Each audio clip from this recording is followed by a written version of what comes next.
बिस्मिल्लाहिर्रहमानिर्रहीम जी अब करीब वज़ाइफ ते मुअज़्ज़ज़ नाज़रीन अस्सलाम वालेकुम। उम्मीद करदी हां तुसीं सारे ठीक ठाक होंगे ते अल्लाह पाक सब नूं खुश रखे, आबाद रखे ते सब दा माँ बाप दा साया अल्लाह पाक सदा सलामत रखे ते सब दे कारोबार विच, रिज़्क विच ते औलाद विच अल्लाह पाक बरकत अता फरमावे। सुबह ਦਾ ਟਾਈਮ ਸੀ ਤੇ ਅੱਜ ਮੈਂ ਜਿਹੜਾ ਹੈ ਸੁਬਹ ਹੀ ਜਿਹੜਾ ਆਪਣੇ ਬੇਟੇ ਨੂੰ ਨਵਾ ਧਵਾ ਕੇ ਗਰਮ ਪਾਣੀ ਨਾਲ ਚੇਂਜ ਵਗੈਰਾ ਕਰਕੇ ਇਹਨੂੰ ਮੈਂ ਜਿਹੜਾ ਸਲਾਹ ਦਿੱਤਾ ਸੀ। ਇਸ ਬੱਚੇ ਨੇ ਜ਼ਰਾ ਜ਼ਿਆਦਾ ਪਰੇਸ਼ਾਨੀ ਪੈਦਾ ਕੀਤੀ ਹੈ। ਇਹਦੀ ਪਰੇਸ਼ਾਨੀ ਇਹ ਕਿ ਬੱਚਾ ਮਾਸ਼ਾਅੱਲਾ 3 ਮਾਹ ਦਾ ਹੋ ਚੁੱਕਿਆ ਹੈ, ਲੇਕਿਨ ਇਹਨੂੰ ਸਿੱਧਾ ਲੇਟਣ ਦੀ ਆਦਤ ਨਹੀਂ ਹੈ। ਸਾਈਡ 'ਤੇ ਕਰਵਟ ਲੈ ਕੇ ਤੁਸੀਂ ਦੇਖ ਸਕਦੇ ਨੇ ਸਰ ਜਿਹੜਾ ਆਪਣਾ ਬਿਲਕੁਲ ਲੰਬੂਤਾ ਜਿਹਾ ਕਰ ਲਿਆ, ਬੋਤਲ ਵਰਗਾ ਇਹਦਾ ਸਰ ਹੋ ਚੁੱਕਿਆ ਵਾ, ਜਿਹਦੀ ਵਜ੍ਹਾ ਤੋਂ ਇਹਦਾ ਮੱਥਾ ਵੀ ਜਿਹੜਾ ਚੌੜਾ ਮੱਥਾ ਜਿਹੜਾ ਉਹ ਮਾਸ਼ਾਅੱਲਾ ਨਹੀਂ ਬਣ ਸਕਿਆ ਤੇ ਇਹਦੀ ਵਜ੍ਹਾ ਤੋਂ ਸਰ ਜਿਹੜਾ ਪਿੱਛੇ ਨੂੰ ਨਿਕਲ ਚੁੱਕਿਆ ਤੇ ਜਿਹਦੀ ਵਜ੍ਹਾ ਤੋਂ ਇਹ ਸਿੱਧਾ ਲੇਟ ਵੀ ਨਹੀਂ ਸਕਦਾ। ਇਹਦੇ ਲਈ ਮੈਂ ਬਹੁਤ ਜ਼ਿਆਦਾ ਕੋਸ਼ਿਸ਼ ਕਰਦੀ ਹਾਂ, ਤੁਸੀਂ ਵੀ ਮੇਰੇ ਬੱਚੇ ਲਈ ਦੁਆ ਕਰਿਆ ਜੇ। ਇਹਦੀ ਆ ਸਾਈਡ ਤੇ ਤੁਸੀਂ ਦੇਖ ਸਕਦੇ ਆ ਜਿਹੜੀ ਚਾਵਲ ਦੀ ਥੈਲੀ ਮੈਂ ਬਣਾ ਕੇ ਰੱਖੀ ਹੈ। ਬੱਚਾ ਜਿਹੜਾ ਬਾਰ ਮੈਂ ਇਹਨੂੰ ਚੈੱਕ ਕਰ ਰਹੀ ਹਾਂ, ਲੇਕਿਨ ਫਿਰ ਵੀ ਇਹ ਕਰਵਟ ਲੈ ਲੈਂਦਾ। ਸਿੱਧੇ ਲੇਟਣ ਦੀ ਆਦਤ ਨਹੀਂ ਹੈ ਸ਼ੁਰੂ ਤੋਂ ਵੀ। ਤੇ ਚਾਵਲਾਂ ਦੀ ਥੈਲੀ ਜਿਹੜੀ ਅੱਧਾ ਕਿਲੋ ਚਾਵਲ ਜਿਹੜੀ ਉਹ ਤਕਰੀਬਨ ਲੈ ਲੈਣੇ ਆ। ਕੁਛ ਮੱਥੇ ਦੇ ਉੱਪਰ ਵੀ ਰੱਖ ਦਿੰਦੇ ਆ, ਲੇਕਿਨ ਮੈਂ ਇਹਦੇ ਸਾਈਡ 'ਤੇ ਲਗਾਏ ਕਿਉਂਕਿ ਜਿਹੜਾ ਵਾ ਅਕਸਰ ਹੀ ਡਾਕਟਰ ਵਗੈਰਾ ਜਿਹੜੇ ਆ ਮਨਾ ਕਰਦੇ ਆ ਕਿ ਬੱਚੇ ਦੇ ਮੱਥੇ 'ਤੇ ਕੋਈ ਵਜ਼ਨੀ ਚੀਜ਼ ਨਹੀਂ ਰੱਖਣੀ। ਇਸ ਲਈ ਚਾਵਲਾਂ ਦੀ ਥੈਲੀ ਜਿਹੜੀ ਮੈਂ ਇਹਦੇ ਸਾਈਡ 'ਤੇ ਲਗਾਈ ਆ। ਤੇ ਇਹਦੇ ਜਿਹੜਾ ਵਾ ਇੱਕ ਬੜਾ ਸਾਰਾ ਤੁਸੀਂ ਲੋਨ ਦਾ ਦੁਪੱਟਾ ਲੈ ਕੇ ਉਹਦੇ ਦੋਨਾਂ ਸਾਈਡਾਂ 'ਤੇ ਗਿਰੇ ਬੰਨ੍ਹ ਕੇ ਉਹ ਸ਼ੋਲਡਰ ਦੇ ਨੀਚੇ ਰੱਖਿਆ ਹੋਇਆ। ਦੋਨਾਂ ਸਾਈਡਾਂ 'ਤੇ ਮੋਟੇ ਗਿਰੇ ਦਿੱਤੇ ਆ ਤਾਂ ਕਿ ਇਹਦੀ ਜਿਹੜੀ ਗਰਦਨ ਉਹ ਨਾ ਘੁੰਮੇ, ਸਿੱਧਾ ਲੇਟਾ ਰਵੇ। ਲੇਕਿਨ ਇਹ ਬੱਚਾ ਫਿਰ ਵੀ ਆਪਣਾ ਸਰ ਕਮਾ ਲੈਂਦਾ ਹੈ। ਚਾਵਲਾਂ ਦੀ ਥੈਲੀ ਇਹਦੇ ਸਰ ਦੇ ਨੀਚੇ ਰੱਖੀ ਆ। ਇਹਦੇ ਨਾਲ ਤੁਸੀਂ ਦੇਖ ਸਕਦੇ ਕਿ ਜਿਹੜਾ ਵਜ਼ਨੀ ਜਿਹੜਾ ਵਾ ਖੇਸ ਟਾਈਪ ਜਾਂ ਬਲੈਂਕਟ ਕਹਿ ਲਓ ਉਹ ਵੀ ਇਹਦੇ ਉੱਤੇ ਰੱਖਿਆ ਤਾਂ ਕਿ ਕਰਵਟ ਨਾ ਚੇਂਜ ਕਰੇ। ਹਾਰਡ ਬੋਰਡ ਵੀ ਇਹਦੇ ਸਰ ਦੇ ਨੀਚੇ ਰੱਖ ਛੱਡਿਆ ਹੈ। ਮਾਸ਼ਾਅੱਲਾ ਸਾਰੀਆਂ ਚੀਜ਼ਾਂ ਮੈਂ ਕੀਤੀਆਂ, ਲੇਕਿਨ ਫਿਰ ਵੀ ਬੱਚਾ ਜਿਹੜਾ ਆਪਣਾ ਸਰ ਕਮਾ ਲੈਂਦਾ ਹੈ। ਤੇ ਇਹ ਸਾਰੀਆਂ ਚੀਜ਼ਾਂ ਸ਼ੁਰੂ ਦੇ ਜਿਹੜੇ 5-6 ਮਹੀਨੇ ਬੱਚੇ ਦੀ ਥੋੜੀ ਕੇਅਰ ਕਰਨੀ ਪੈਂਦੀ ਹੈ। ਸਿੱਧਾ ਲੇਟੂਗਾ ਤੇ ਇਨਸ਼ਾਅੱਲਾ ਤਾਲਾ ਉਹਦਾ ਸਰ ਜਿਹੜਾ ਪਿੱਛੋਂ ਵੀ ਬਿਲਕੁਲ ਸਹੀ ਬਣ ਜਾਊਗਾ, ਮੱਥਾ ਉਹਦਾ ਚੌੜਾ ਹੋ ਜਾਊਗਾ ਤੇ ਖੂਬਸੂਰਤ ਮਾਸ਼ਾਅੱਲਾ ਉਹ ਬੱਚਾ ਬਣੂਗਾ। ਲੇਕਿਨ ਇਹ ਬੱਚੇ ਨੇ ਹਰ ਟਾਈਮ ਗਰਦਨ ਘੁਮਾਉਣੀ ਹੋਣੀ ਹੈ। ਬਸ ਅੱਜ ਮੈਂ ਠਾਣ ਲਈ ਸੀ ਕਿ ਅੱਜ ਮੈਂ ਇਹਨੂੰ ਸਿੱਧਾ ਹੀ ਲਟਾਉਣਾ ਹੈ।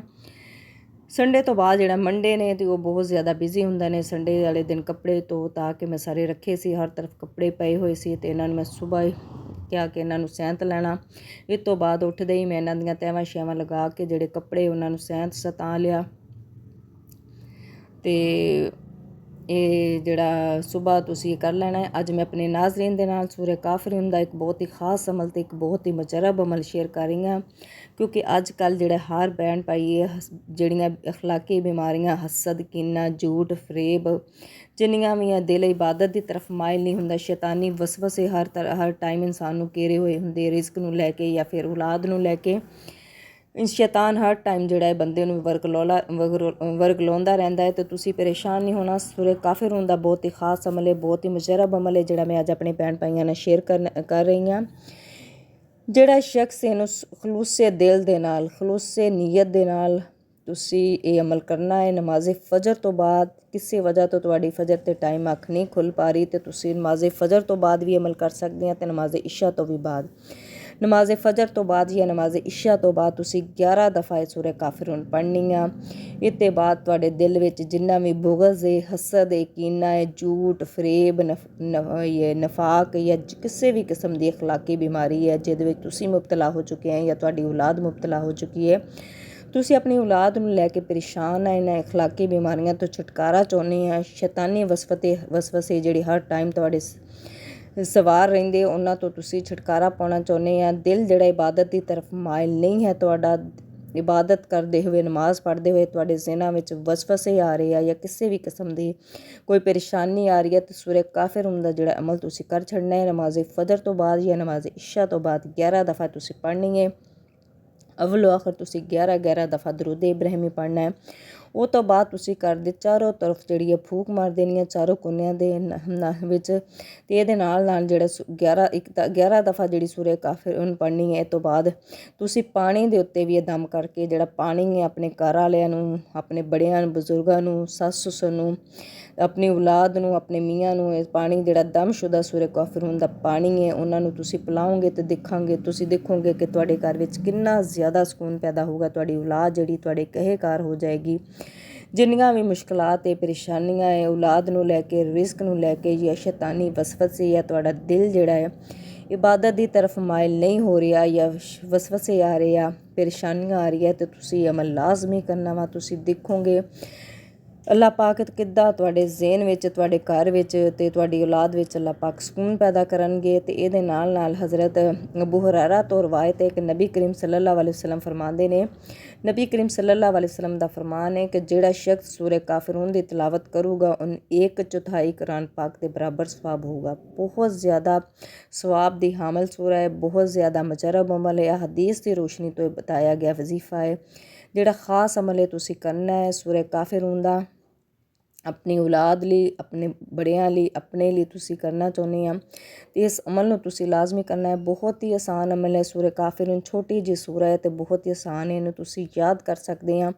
ਤੇ ਇਹ ਤੋਂ ਇਲਾਵਾ ਕਿਚਨ ਵਿੱਚ ਜਦੋਂ ਔਰਤਾਂ ਕੰਮ ਕਰਨਗੀਆਂ, ਖਾਣਾ ਬਣਾਉਣਗੀਆਂ ਤੇ ਖਾਣਾ ਬਣਾਉਂਦੇ ਹੋਏ ਵੀ ਤੁਸੀਂ ਜਿਹੜਾ ਖਾਣੇ ਉੱਤੇ ਬਣਾਉਂਦੇ ਹੋਏ ਵੀ ਤੁਸੀਂ ਦਮ ਕਰ ਸਕਦੇ ਆ, ਜਾਂ ਫਿਰ ਚੱਲਦੇ ਫਿਰਦੇ ਵੀ ਤੁਸੀਂ ਸੂਰਾ ਕਾਫਿਰੂਨ ਪੜ੍ਹੋਗੇ ਤੇ ਆਪਣੀ ਔਲਾਦ ਲਈ, ਆਪਣੇ ਘਰ ਵਾਲਿਆਂ ਲਈ, ਤੁਸੀਂ ਜਿੰਨੀਆਂ ਵੀ ਪਰੇਸ਼ਾਨੀਆਂ ਜਿਹੜੀਆਂ ਤੁਹਾਡੇ ਜ਼ੇਨ ਵਿੱਚ ਉਹਨਾਂ ਲਈ ਦੁਆ ਕਰੋਗੇ, ਇਨਸ਼ਾ ਤਾਲਾ ਅੱਲਾਹ ਪਾਕ ਤੁਹਾਡੀਆਂ ਜਿਹੜੀਆਂ ਪਰੇਸ਼ਾਨੀਆਂ ਹੈ, ਮੁਸ਼ਕਲਾਤ ਹੈ, ਅੱਲਾਹ ਪਾਕ ਉਹਨਾਂ ਨੂੰ ਆਸਾਨੀ ਵਿੱਚ ਬਦਲ ਦੇਣਗੇ।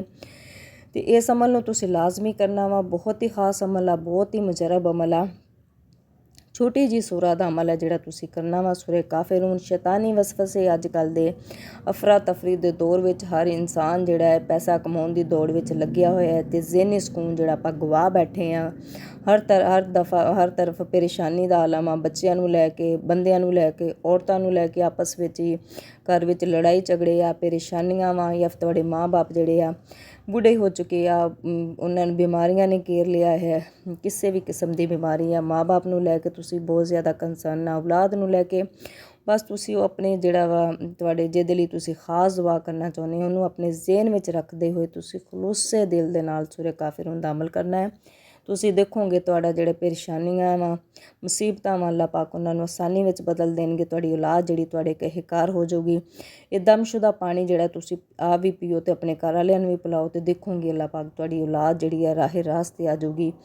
ਇਹਦੇ ਨਾਲ ਨਾਲ ਸੂਰੇ ਕਾਫਿਰੂਨ ਦੀ ਇਬਾਦਤ ਜਿਹੜੀ ਹੈ ਬਹੁਤ ਜ਼ਿਆਦਾ ਹੈ, ਹਮਲ ਦੀ ਤਵੀ ਮਾਲਕ ਹੈ ਤੇ ਬਹੁਤ ਜ਼ਿਆਦਾ ਮੁਜਰਬ ਅਮਲ ਹੈ। 1/4 ਕੁਰਾਨ ਪਾਕ ਦਾ ਸਵਾਬ ਮਿਲਦਾ ਹੈ। ਇਸ ਅਮਲ ਨੂੰ ਤੁਸੀਂ ਲਾਜ਼ਮੀ ਕਰਨਾ ਵਾ। ਜੀਓ ਬਕਰੀ ਵਜ਼ਾਇਫ ਤੇ ਅਗਰ ਨਵੇਂ ਆ ਪਲੀਜ਼ ਚੈਨਲ ਨੂੰ ਸਬਸਕ੍ਰਾਈਬ ਕਰ ਦਿਆ ਜੇ, ਵੀਡੀਓ ਨੂੰ ਲਾਈਕ ਕਰ ਦਿਆ ਜੇ ਤੇ ਖੁਸੂਸੀ ਦੁਆਵਾਂ ਵਿੱਚ ਸ਼ਾਮਲ ਹੋਣ ਲਈ ਅੱਲਾਹ ਤਾਲਾ ਦੇ ਜੇ ਕੋਈ ਚਾਰ ਨਾਮ ਹੈ ਉਹ ਤੁਸੀਂ ਲਾਜ਼ਮੀ ਕਮੈਂਟ ਕਰਨੇ। ਅੱਲਾਹ ਪਾਕ ਸਭ ਨੂੰ ਖੁਸ਼ ਰੱਖੇ, ਆਬਾਦ ਰੱਖੇ ਤੇ ਪਰੇਸ਼ਾਨੀਆਂ ਤੋਂ ਸਭ ਨੂੰ ਨਜਾਤ ਦੇਵੇ। ਜਜ਼ਾਕ ਅੱਲਾਹ।